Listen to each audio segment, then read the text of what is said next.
All right. Hello and welcome everyone to another Chat and Learn here with Power to Fly. My name is Mariella Marie, and as always, super excited to roll into this next hour with you all. I could briefly chat with our guest speaker offline before we started recording live, and I'm just really excited to hear what she's got to share today. She's going to drop a lot of knowledge. And with that said, I just want to make sure that everyone feels comfortable and confident in this next hour so that you can participate, get your live questions answered. You all have submitted some great questions offline. But just to go over some quick housekeeping rules, we are on a new platform. We're using Bevy now. We're not using Zoom. So there is a new way to participate. That you can box whenever you want to share your voice. If you have any questions that you would like to be flagged, go ahead and go to the Q&A section that you'll see right on your screen, and then you can ask questions there. I've already questions that you all have that you all have some. And you'll see that in the Q&A tab. If you want to upvote these questions, do that so that I can or the hour run, because as you know, the hour goes by super quickly. And I just would love to have you all participate by upvoting the questions that you all feel really called to. Even if it's your question, go ahead and upvote it so we can make sure we get that answered.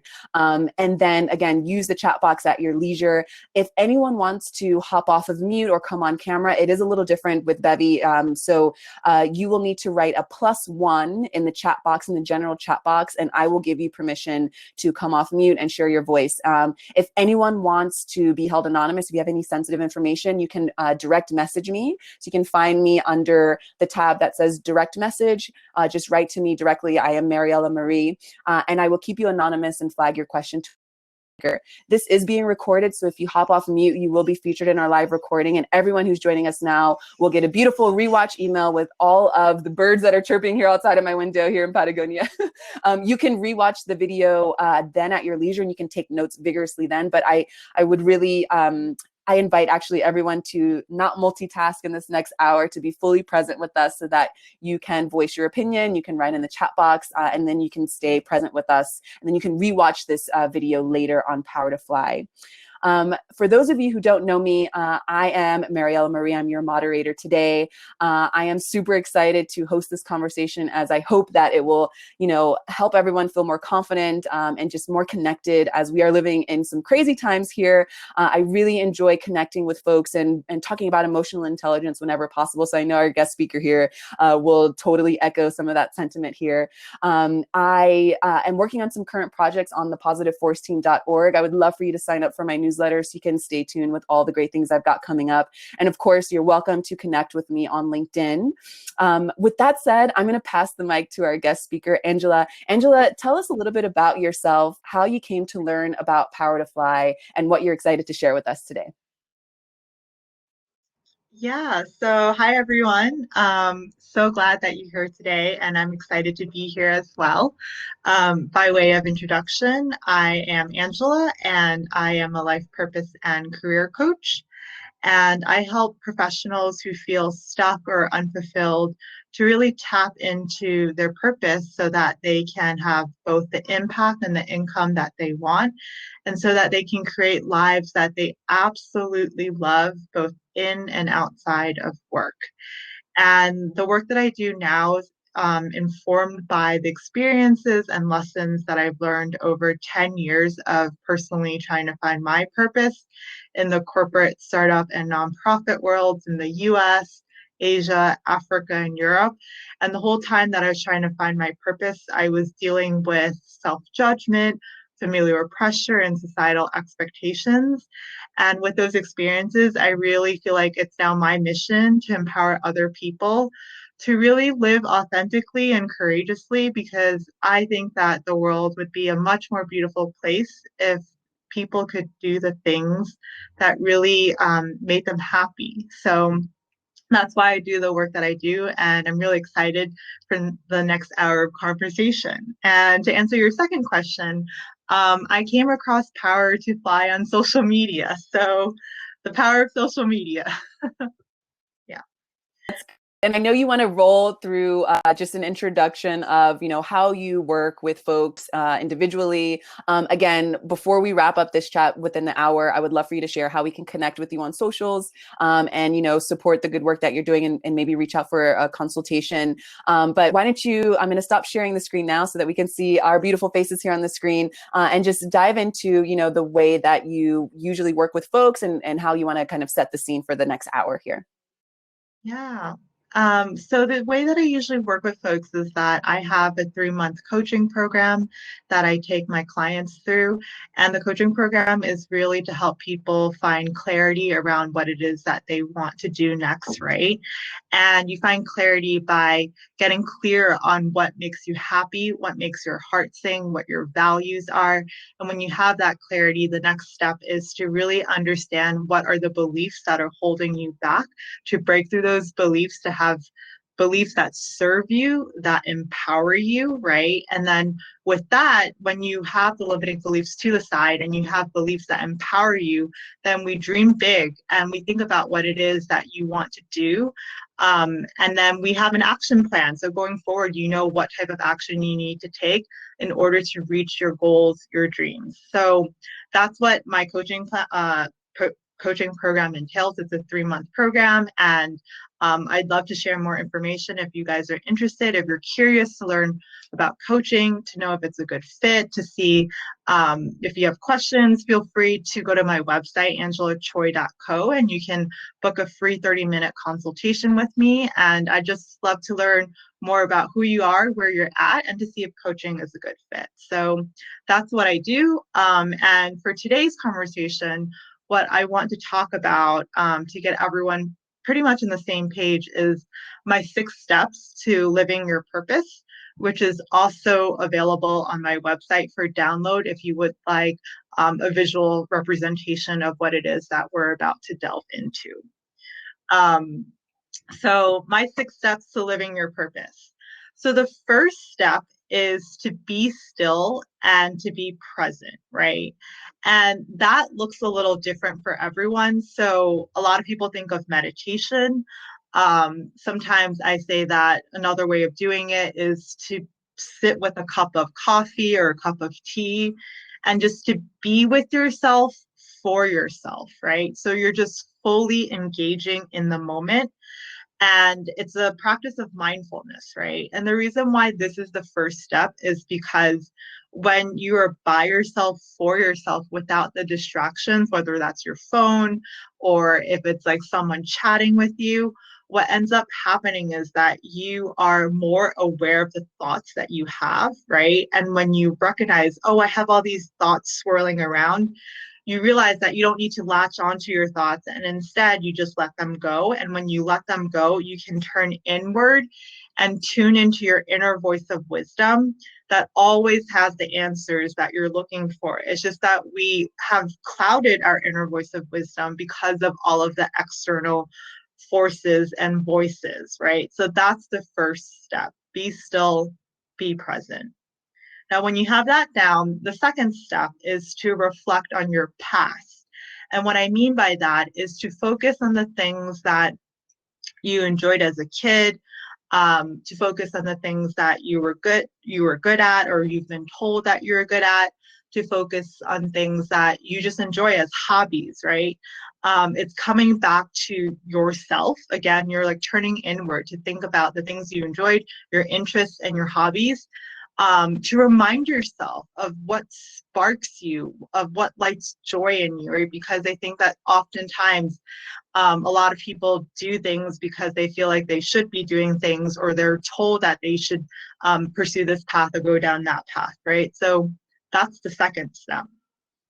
The third step is to align with your values. So figure out what your top 3 to 5 values are, and then think about how you can incorporate your values into your day-to-day life. Because purpose, yes, a lot of it is about our jobs and our careers, but purpose is more encompassing than just our careers. It's like who you are, your way of being, your contributions, both in and outside of work.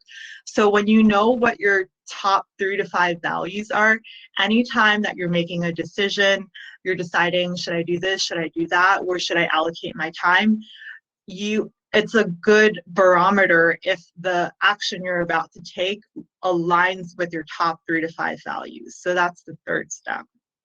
Then the fourth step is to do without your inner critic, right?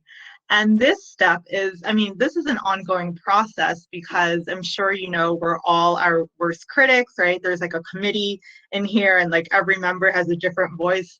Someone's saying that we're not enough, someone's saying like, oh, you could have done that better, right? So recognizing your inner critic, right? And sometimes what I suggest is to give your inner critic a name so that you learn to disassociate from the negative thoughts in your head, right? Because the thing is, like, when you have that nagging voice that says, oh, you're not good enough, or you could have done that better, you almost think that it's coming from you and you take it as truth, right? But if you recognize that it's your inner critic, and if you give your inner critic a name, then you can disassociate from thoughts that do not serve you, right? So when you go past your limiting beliefs and you change your beliefs to ones that empower you and ones that serve you, then you can move on to step 5, which is to dream big. So what does dreaming big actually mean? I think there are 2 ways of really gauging this. The first is, what would your life look like? What would you do if you didn't have any fears? And what would you do if money were of no concern? So you're really allowing yourself during step 5, like to think about what you want your life to look like, what you want your day-to-day to look like if you didn't have fear or money holding you back. That's what your biggest dreams are, right? And then step 6 is to take small and consistent action steps towards your big dreams and goals. So if there's something that you want to work on, take action today. Like, what is one thing that you can do in the next 24 hours to bring you closer to your goal or your dream, right?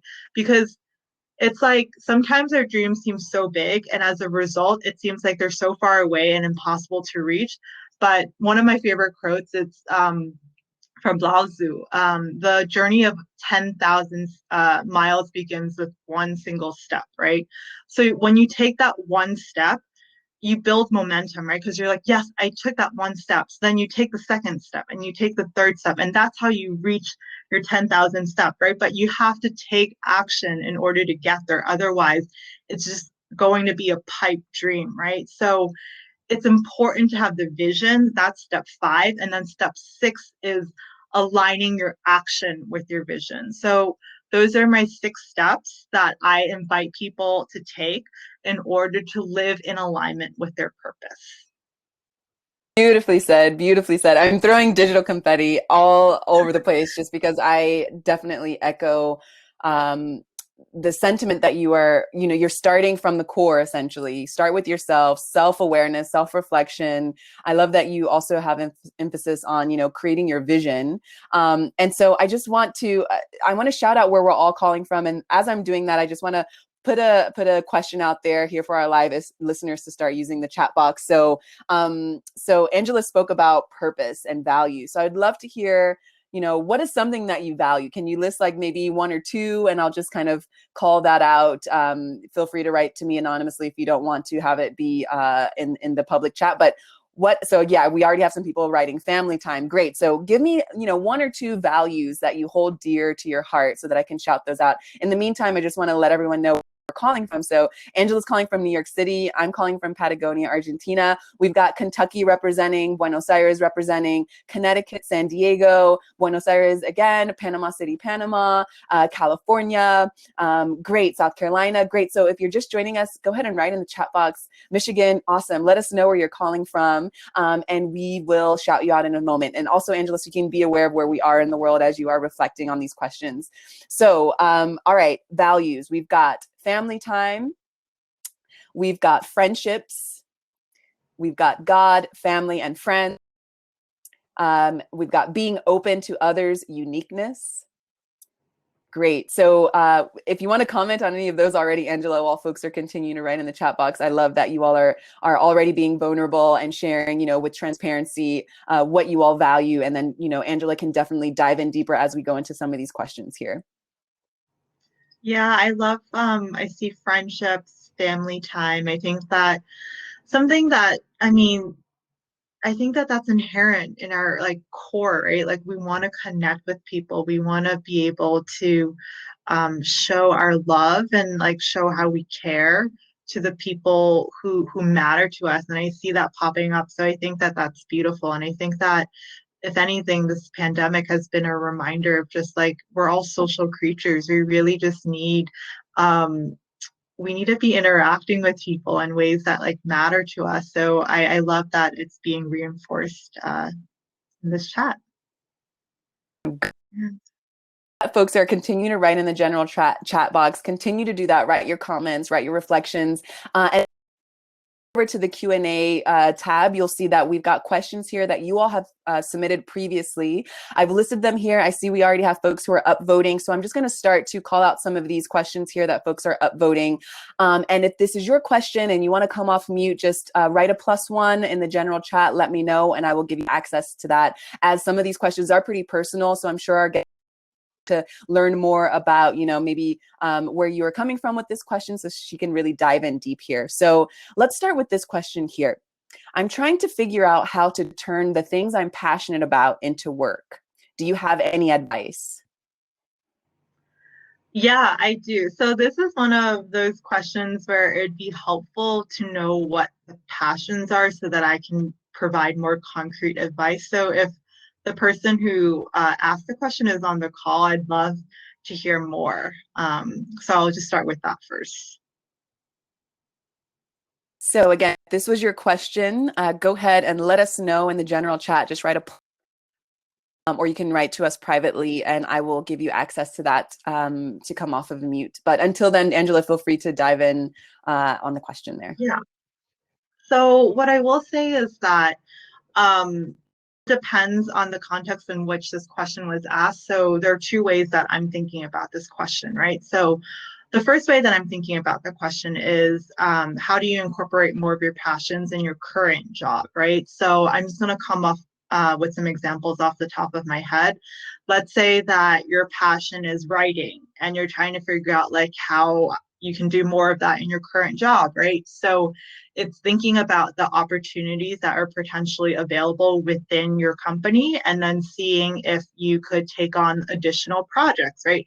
Well, of course, like you want to be able to handle your primary responsibilities. And if you've proven that you can do that, then you would, ask your boss like, hey, I noticed that this is available and I'd love to chip in and this is how I can help. And this is what I'd like to create, right? To demonstrate like how you're going to bring value to the company, because of course you want to pursue your passions, but the company cares about how you're going to bring value to them, right? So that's one way of approaching it, seeing within your current job, what are the opportunities where you can start leveraging your skills or passions to the company's advantage, right? That's one way of approaching it.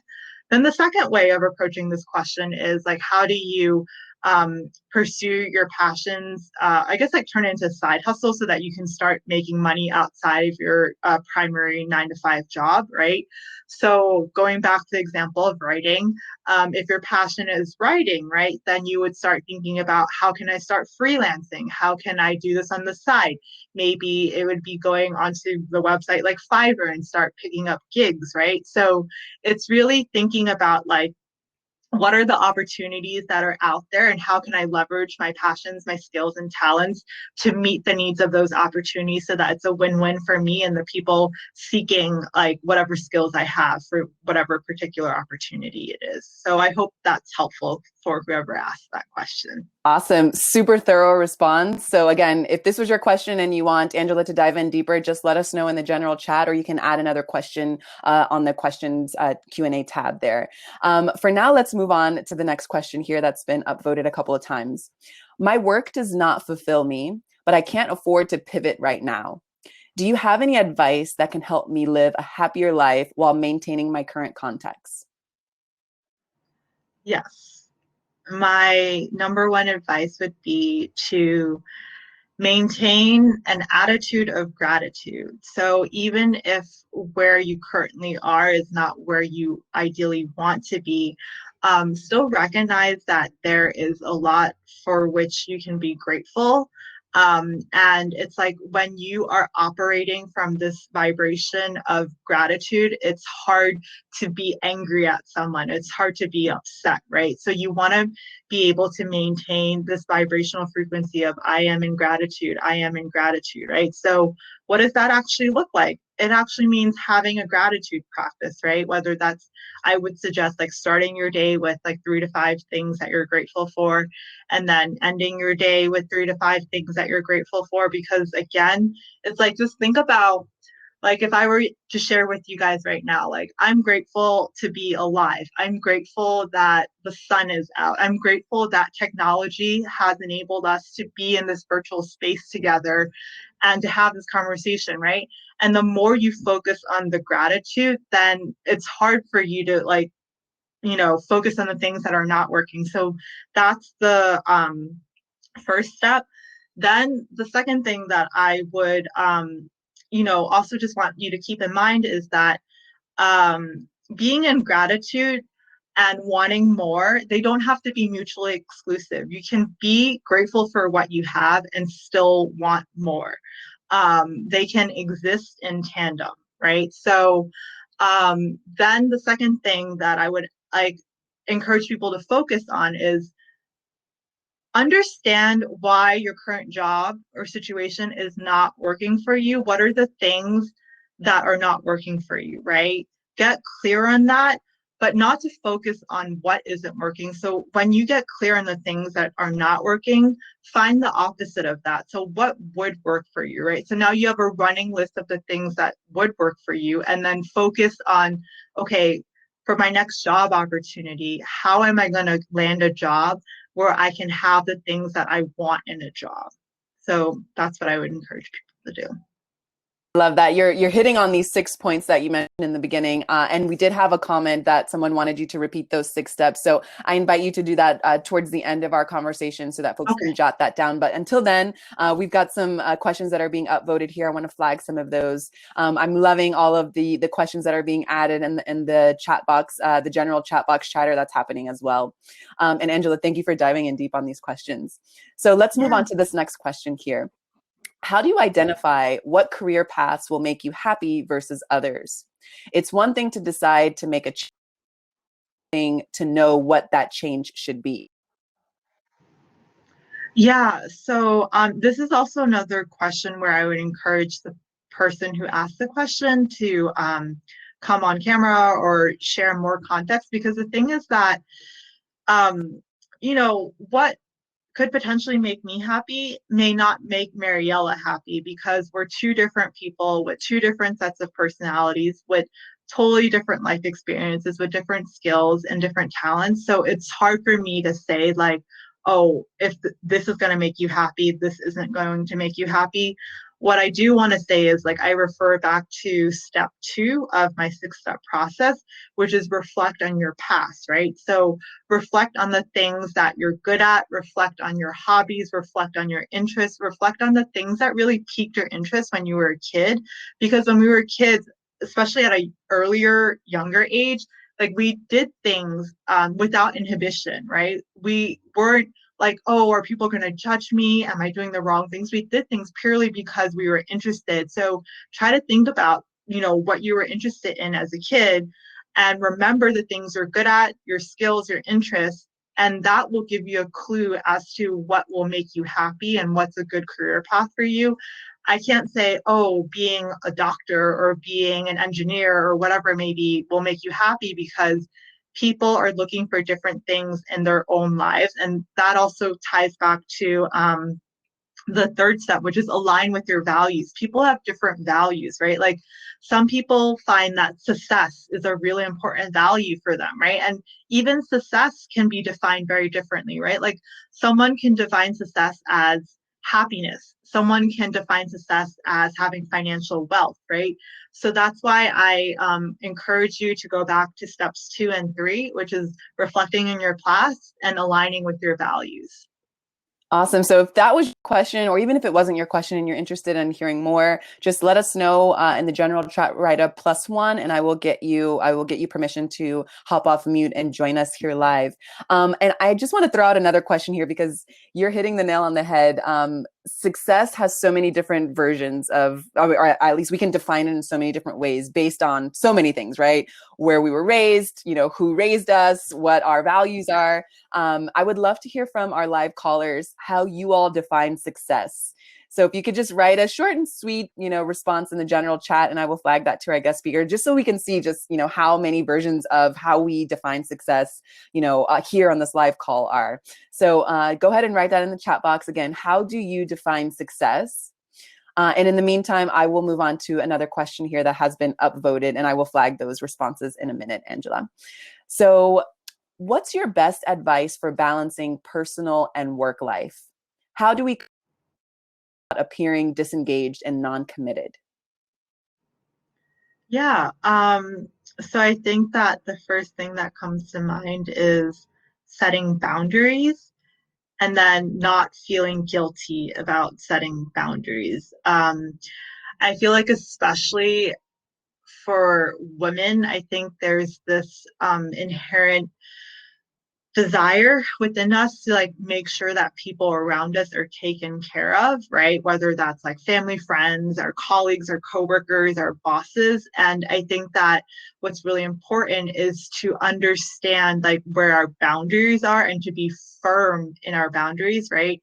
And I think that what people find challenging is this like maybe fine line between being assertive and aggressive, or confusing assertiveness with aggression, right? Because it is very possible to be assertive and firm in what you're asking for and not be aggressive. And when you're firm and assertive in what you want, people respect that, right? So in this case, if we're talking about work-life balance in the context of COVID, where, now I feel like there are probably people out there who are like, oh, you don't have to commute, right? So you can work longer hours, or, what else do you have to do? Like, you can't even say like, oh, I'm going away this weekend, right? Because like, there's nowhere for people to go, right? But you have to be firm and you have to determine what your own boundaries are. So just giving an example, if you say that after 6, I'm not going to check my emails, like determine that that's your boundary. And then if you need to vocalize that, just tell your boss or your team, like,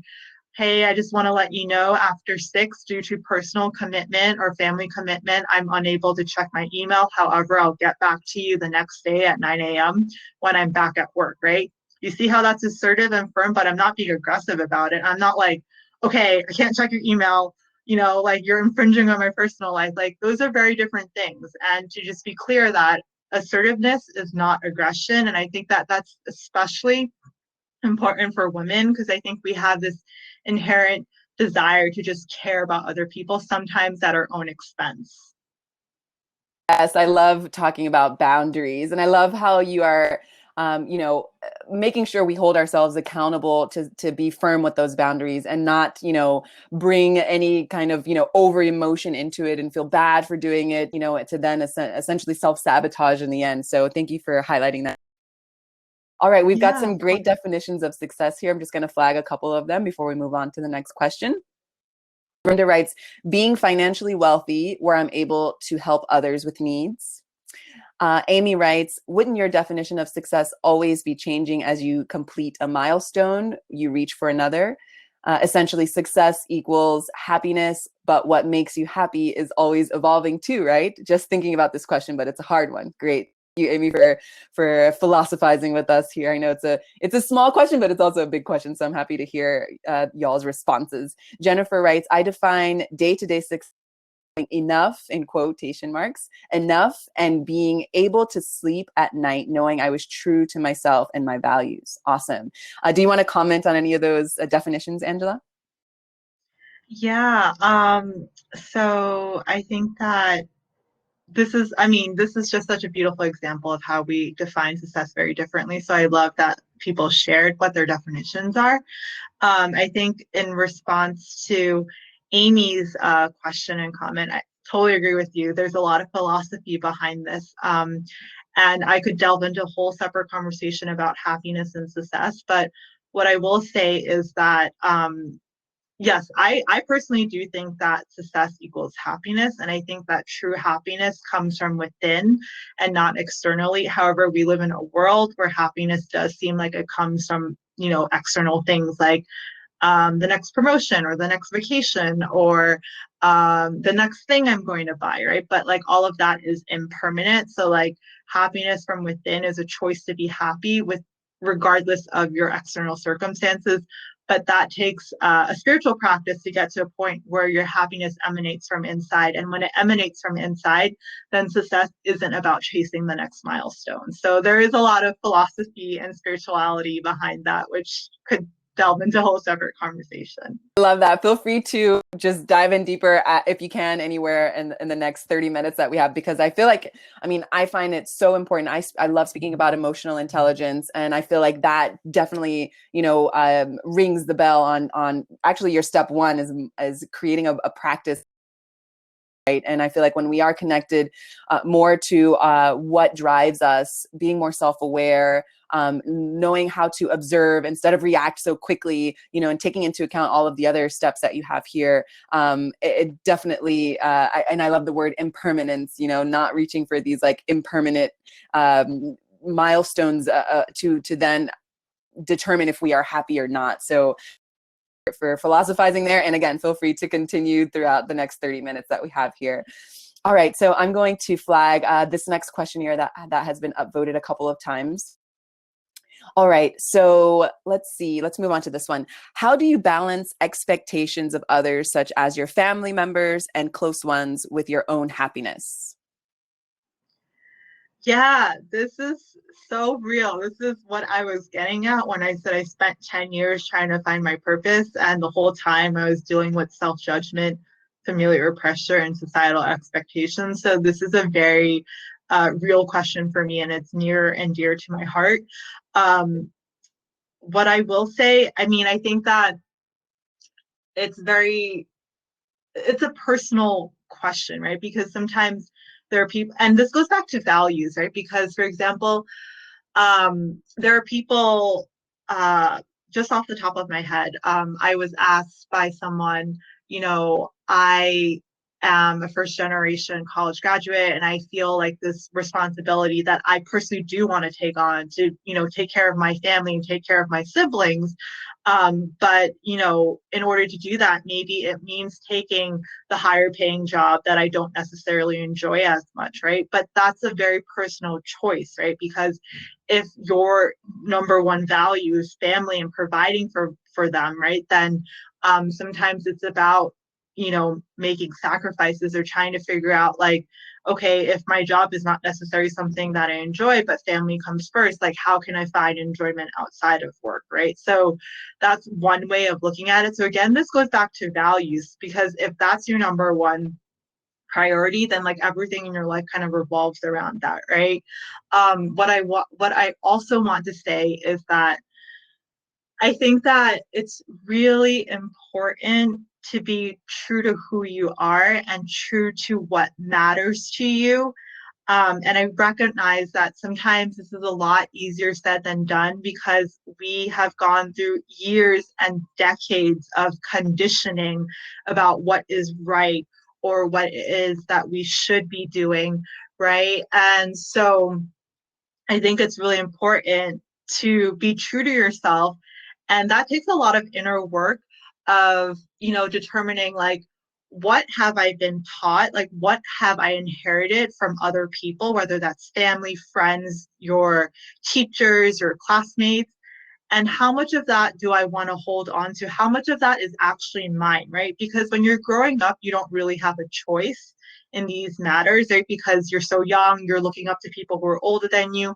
But as an adult, I want to remind you and like give you permission to break from things that maybe don't serve you anymore, right? Or things that served you in the past that are not what you want right now, right? So again, it's getting clear on what matters to you and being unapologetic about that and trusting that it's okay if what you want is different from what other people want from you. And I will also say this is a lot that I touch upon with my clients in coaching, because we've all have conditioning. Like, it's all there because of our upbringing, education, the people we've surrounded ourselves with, right? And as a kid, again, growing up, maybe you didn't have choices. Maybe there was a sense of survival. Maybe there was a sense of like, I can't do my own thing because I depend on these people. But as an adult, I just want to remind you that like, you have the freedom to live the way that you want to live. And it's like, truly, you only have like one life in this lifetime. And I just want to encourage everyone to do the things that really speak to them. And I want people to live their truth, because we only have one lifetime, in this human body. So that's what I want to say. Absolutely. I want to put that on a t-shirt, send it out to everyone, remind yourself, look in the mirror. Thank you, Angela, for so, diving in there and touching on, our how we can empower ourselves, essentially. Because I love talking about decolonizing the mind. Our culture totally frames who we are today, right? So just kind of this wake up call to say, like, what do I want to continue to, have as my values, when I couldn't necessarily pick those, and kind of pick my own cultural upbringing. We were born into our culture. We were born into our families. We were born into, these bodies. And so I love that you're reminding us that we are adults and we can take time now to say, okay, let me just kind of prune the garden and see what serves me. So thank you for that. I have a private Yes. message here that I want to flag. I feel like it's timely as well. It's going back to boundaries. So assertively rather than aggressively. Example that highlights the difference between the two. One example maybe you can for this private question. Yeah. So I think that what's important is to focus on.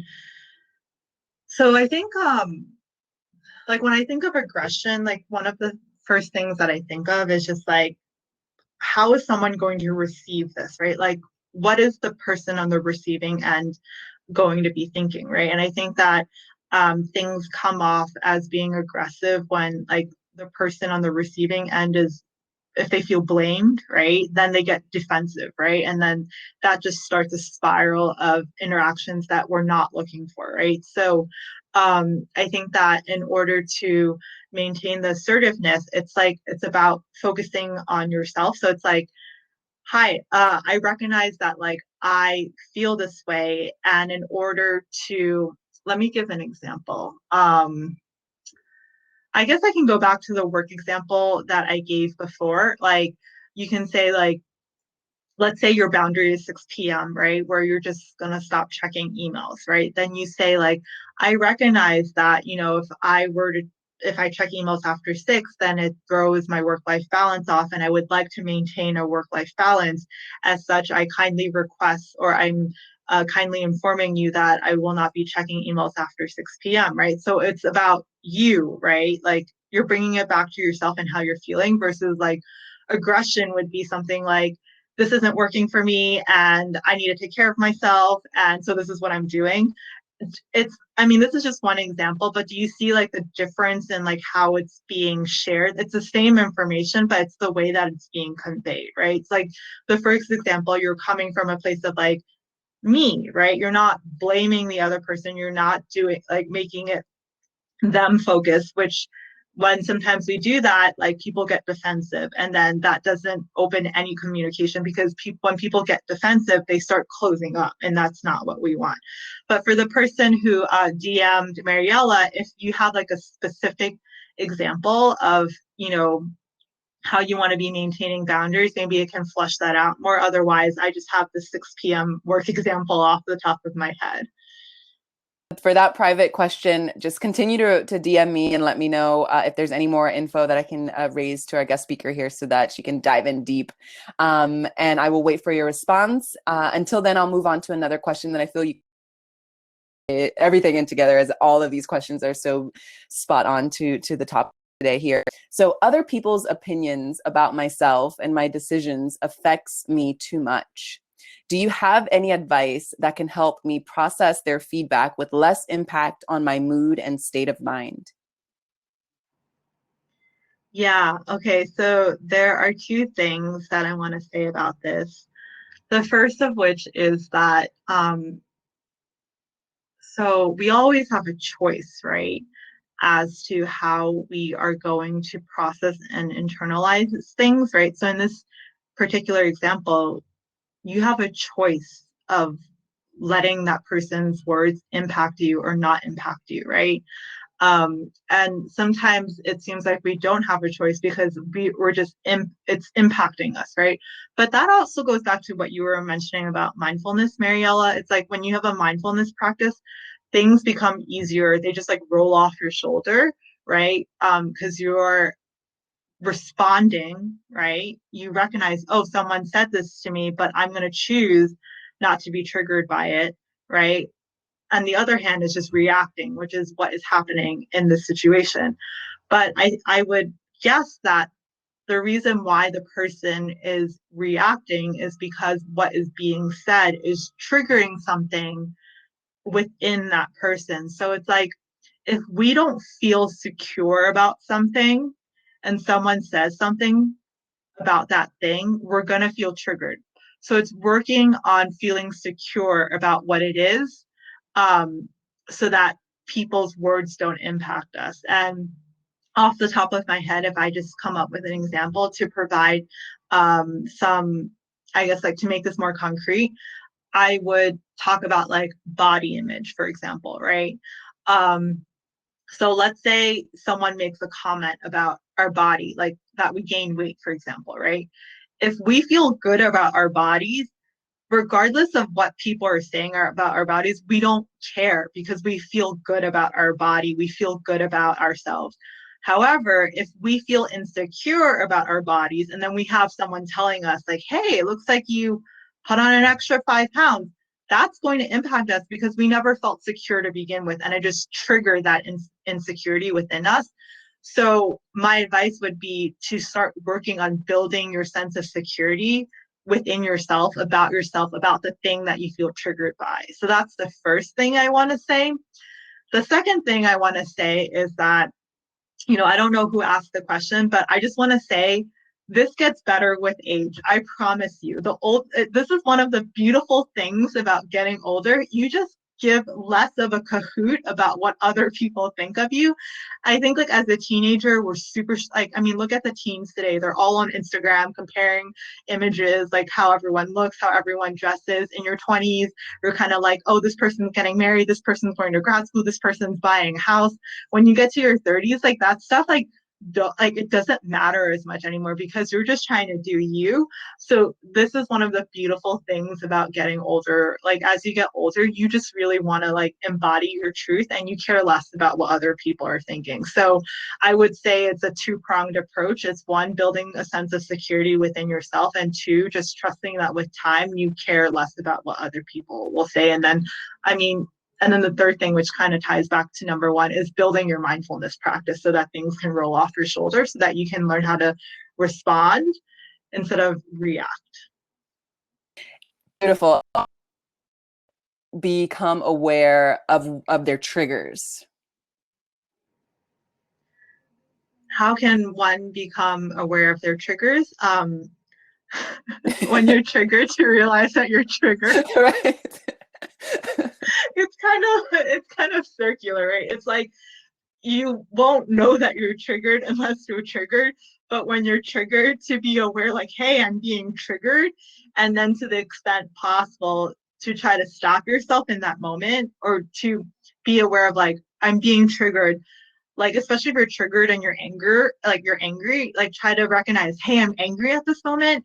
And it would just be much better if I just held my tongue, taken a couple of deep breaths before I respond. Because when you wait, then you're actually responding versus reacting. So it's almost kind of like you need to recognize, like, oh, it's happening. And then after it happens, like, find time with yourself and get really clear on like what triggered you, right? Was it the way that someone said something to you? Was it what they said to you? Like, was it a certain somebody that said something to you? Because guess what? Like, again, an example off the top of my head, like going back to body weight, like let's say your mom is like, oh, you put on 10 pounds, right? That may carry a very different meaning than a stranger on the street saying, like, oh, it looks like you put on 10 pounds. It's the same words, but it's coming from two different people and the context is different. So, like, just recognizing like triggers can come from like context, person, the thing that's being said. So, recognizing that. I know that was a trick question there. I love the way that you fleshed that out. And I will just to throw some humor in, I know that if I don't have, like, if I am hungry, I get hangry and anything triggers me then. So it's like, angry is not a good state to no, be. no. The bunny could be, doing its bunny thing, being all cute and stuff, and I'll find a reason to just be angry about it. So make sure you eat, everyone. Eat when you need to eat so that you don't just add fuel to the triggering that's happening. So I just want to, so by the way, folks, we've got about 13 minutes left. So if anyone wants to hop off mute, now's your time to shine. Angela, I'm going to flag this private messenger has a comment based on the boundaries that you were diving into earlier. Yeah. So she writes, thank you. I can definitely relate to the example with time boundaries. To follow up, how do we communicate those boundaries when the person continuously violates those boundaries, no matter how many times we tell them to respect them? Ooh, that's a deep question. I mean, I think that entails a bigger conversation of like, being vulnerable and saying like, hey, I've mentioned this several times, but for some reason, I don't know why it's not being received. So, let's talk about this. Like, is there something that, that's not being understood? Or can you share with me like your thought processes, like what's happening on your end? I do think it entails a bigger conversation because if you have said the same thing and you're saying in a way that's assertive and it's not landing clearly, like it's not being received the way that you've intended it to be received. And I think that that entails a bigger open and vulnerable conversation.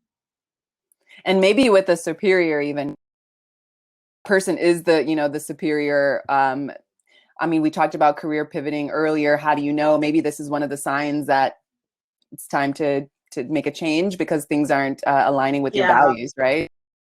Right. Yeah. Especially in the work context, that's like, yeah, that's different. Like in this particular case, I was thinking more of like personal, but then like in the work context, 100% agree with you. Like, is it time to look for another organization? Do you need to bring it to someone higher up? But the first step would be to set time, like to have an intentional conversation about this. And I mean, it's always like a tender spot to talk about any kind of conflict, right? Or microaggressions in the workplace. We often speak about this on Power to Fly as well. So we have a comment here from Amy. Sounds like you have to cut that person out if they don't respect your boundaries, or at least falling back from them a little bit. So thank you for that question there. Thank you for the private message as well. So we've got about 10 minutes left. Let me see if this person, okay, perfect. The private messenger says, thanks. This is personal. Perfect. I love that you all are bringing your vulnerability to this chat. So I appreciate you all. Yeah. Okay, so let's move on to another question here that's been upvoted a couple of times. I keep getting criticism for not having hobbies outside of work. I hardly have enough time for exercise or caring for me. How do you find time to be who you are, learn new things, stay relevant while dealing with a demanding family situation? So when I was my first job when I was 14, I said to my boss, I was like, oh, I have like so much to do. I feel like I don't have enough time to do things. And she said to me, she's like, life is very fair in the sense that everyone gets 24 hours in a day, and it's up to you like what you do with it. And that has always stuck with me because I think that and this is like a mindset shift, right? I think it's so easy for us to say like we don't have time to do things, which I, on the one hand, I get because we live in a very busy world and we do have a lot of responsibilities, right?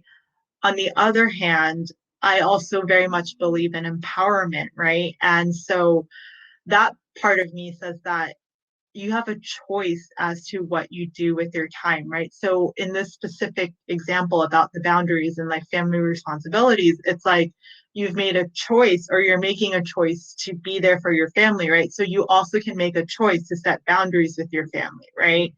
And the criticism is also, it goes back to what I said before, like it wouldn't be criticism if it weren't triggering something inside of you that doesn't feel secure. So I would encourage you to think about what makes you feel insecure about not having hobbies. Like, is that something you actually want to pursue? It's okay if you don't want to pursue hobbies, right? Like, if people are like, you should pursue hobbies and you don't want to, that's okay. Like, what's important is that you live your truth and you decide what you want to do with your 24 hours. Yes, preach. We got folks. I mean, people have been writing this in the chat box since before, but preach with a heart. And I totally agree. You are dropping so much knowledge here. And so I hope that our live listeners, reflecting with us and are able to find some light and all of the crazy things that are happening in the world. And then, we have these big demands we put on our personal lives and that we are experiencing at work. So again, Angela, you've been so beautiful with, just reminding us that this is a precious life and that we have the power to empower ourselves and to listen to ourselves. So thank you for that. We've got we have mic drop. Such good stuff. Yeah. So folks are totally vibing with us today. We've got about 7 minutes. I'd love to talk about one more question here, touch on one more question, and then I would love for you to take us out with some food for thought and 6 steps as well, and then let us know how we can connect with you offline. So let's see. Let's go with this question here. How can you feel confident making purpose-driven career decisions when comp will go down? Okay. Well, the first thing I'd want to say is, do you know for a fact that compensation will go down? So this is also like a very specific question. So if you want to send a private DM, feel free to go ahead to whoever asked the question, because it may not be the case that comp will go down.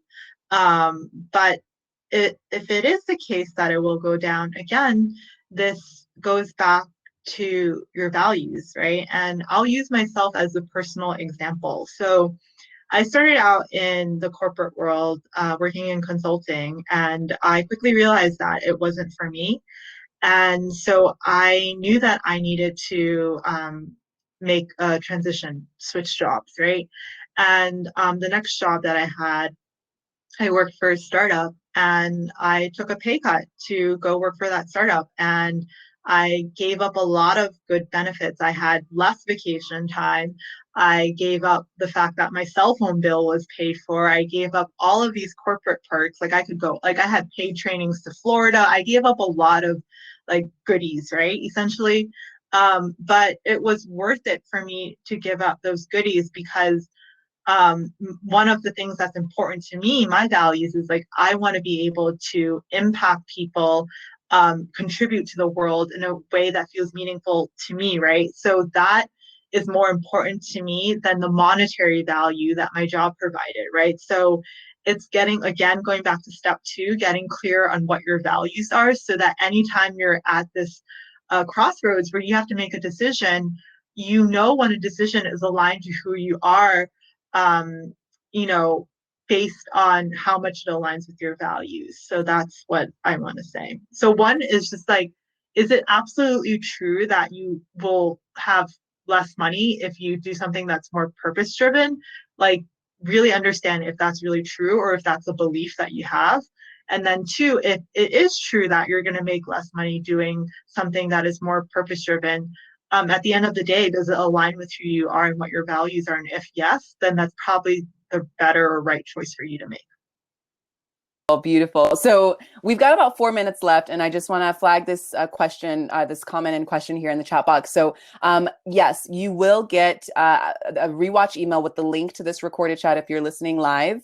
And then feel free to share at your leisure. We have someone who has commented that I know a lot of women who could benefit from this discussion, so they want to be sharing this video here. Thank you, Lisa, for writing that in the chat box. So you will get the link to this recorded chat, and then it will be on Power to Fly. So I definitely encourage you all to share the knowledge, share the power of knowledge, right? It's to help us be more aligned with our purpose, as Angela is saying. So for sure, share this conversation. And then Jennifer writes, this has been such an amazing session, and the hour here flew by. Wow, I told you all it would fly by. So we've got about 3 minutes left. Angela, take us away with some food for thought. Remind us of your 6 pillars, and then let us know how we can connect with you offline. Yeah, so like I mentioned to you guys, like I really want everyone to live their truth, and I recognize that it does come with its challenges, right? Like people around you may say like, what are you doing? You're crazy. Like this is so not like you, but like that's part of evolving. Like as you're evolving and you step into who you truly are, people are gonna be confused. People may not respect that, right? But like that's like a sign that you're growing, that you're becoming the person that you're meant to be. And I think that that's the best that we can strive for, to like really fulfill our destiny in this lifetime by becoming who we're meant to be, right? And that's about following your heart. Following your heart is about tapping inside of yourself, going inward, which is the first step, right? So I can review the 6 steps. So the first step is to be present, be still, practice mindfulness. The second step is to reflect on your past, the things that you're good at, the things you enjoy, the things that pique your interest, right? The third step is to align with your values, get clear on what it is that matters to you. How can you incorporate your values in your day-to-day life? The fourth is to do without your inner critic. Shed the limiting beliefs that do not serve you. Turn them into beliefs that empower you to move forward. So that step 5, you can dream big, go after what it is that you truly want without the fears holding you back. And then step 6 is to take small and consistent action towards your goals and your dreams. And for anyone who would love to continue the conversation, who they're thinking about next steps or transitioning or wondering like, is this working for me, or is there something more out there for me, I really encourage you to connect with me. I love talking about this stuff. If you haven't been able to tell, this is my jam. I feel super passionate about it. And so what I'm going to do is just in the chat box, I'm going to type in my website where you can learn more about the work that I do. You can also get a copy of the guide 6 Steps to Living Your Purpose, so you have a visual representation of the things that we talked about. And then if you're interested, I encourage you to sign up for a 30-minute free consultation so that I can learn more about you, what your dreams are, to share more about coaching with you, and to see if we're a good fit to work together. And then for those who don't have access to the chat box, they might be rewatching this later. Can you just shout out your socials and your website just verbally so they can find you? Yes, so my website is angelachoi.co. That's CHOI.co. And then you can also find me on Instagram, angelachoi.co. And then on Facebook, it's facebook.com, Angela Choi Coaching. And I love talking about these things because I think it's so important for people to live their truth. I think that's like, just imagine the ripple effect that we can have, because when one person lives his, her, or their truth, we give permission and we inspire other people to do the same. And that's what I mean when I say that the world would just be a much more beautiful place if people did the things that made them happy, because you create a ripple effect outwards, because people see you embodying happiness, embodying your truth, embodying your passions, and they're like, I want to be like that. And you become a light for other people. What a beautiful chat box saying that the hour flew by, and then they're so appreciative for the knowledge that you're dropping today. So I will be in touch with you when we end this chat, and I hope that you all will as well. Enjoy the rest of your day, and just remember to be you unapologetically. We are here to support you. So Angela, thank you so much again, and we'll see you on the next Chat and Learn, everyone. Thank you for having me. Thank you, everyone.